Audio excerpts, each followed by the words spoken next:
Well, Kate Hardcastle is a consumer expert at Insight with Passion. Good evening, Kate. Oh, good evening. It's quite alarming, isn't it, for millions of people who woke up this morning, opened up their emails and got this message saying that their data's been nicked. M&S, though, just to clarify, it's insisting it doesn't include usable credit or bank cards. Those have not been stolen.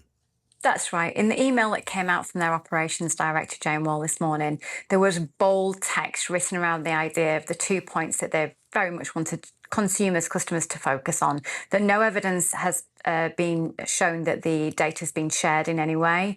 And the personal data, whilst it could include contact details, date of birth and online order history, it repeats that it does not have any usable card or payment details or include any passwords. Then the customers have been asked to reset the passwords next time that they go online, just as a security measure.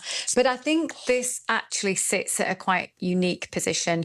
I think in generally how we have grown, adopted to e-commerce, buying online, and perhaps some confidence levels, because I think different customers will react to this news in a very alternate ways. But we're now in nearly week 4 of this crisis for Marks and Spencer's, and the one recurring message we had for the first few weeks of the crisis was that no information had been taken, and now this is some information may have been taken, and this is a very different stance. And of course, we have a much beloved brand there, obviously dealing with an absolute crisis, but at the same time, there is that much need to do the right thing by its customers, and this is an update that will quite understandably upset many. Yeah, we'll come to the sort of possible reputational damage in a moment, but in terms of customers who are worried, what can they do? I think you touched on it there. Change your password, perhaps.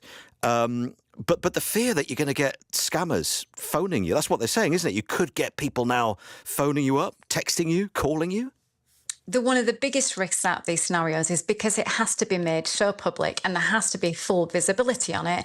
Of course, whilst we as customers are hearing this, understanding, trying to work with this, and there's a whole page dedicated on the M&S website to the cyber incident and what you could do next and some suggestions around it.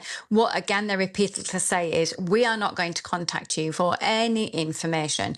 Do not read or open something that doesn't feel like it does. So I think my first piece of advice is, unless it's you on a site where you feel it's confidently Marks and Spencer's that you're engaged with, you've checked the URL, which is the address that goes into the address bar on your screen, you feel that the email you're opening is relevant from that organisation, always start from a point of strength and go in knowing that you're dealing with the organisation. Don't receive something into your inbox and then click a link or follow advice that's there, because of course, we hope it isn't, but it could well be a scammer or someone taking advantage of the situation. That's the reality. Indeed, it could make people nervous as to working out what's genuine and what's not.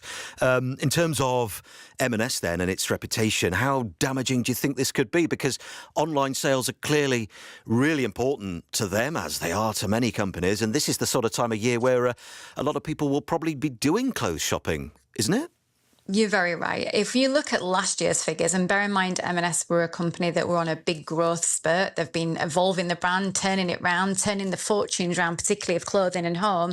They were selling millions of pounds of clothing and homewares, etc., online last year. So you'd be looking now at nearly 4 weeks of those lack of sales because online sales orders have been paused. Regular shoppers will have noted that in branches, including across Wales, there have been shelf and stock issues where you've gone in and perhaps not seen the products that you wanted to buy. That's been because the internal systems have also been impacted at Marks and Spencer's. So there's a sales miss there. And as you quite rightly pointed out, at a time of year with 2 bank holidays, blazing sunshine in a lot of parts of the country, people want to shop. And if you shop elsewhere, you don't necessarily have the income then to rebuy again when M&S are up and running. So there's so many ways and challenges that brand's been hit before you even then start thinking about the brand reputation. And will this make a customer maybe think twice? OK, Kate, thank you very much indeed for being with us and for the advice as well. Kate Hardcastle there, a consumer expert at Insight with Passion.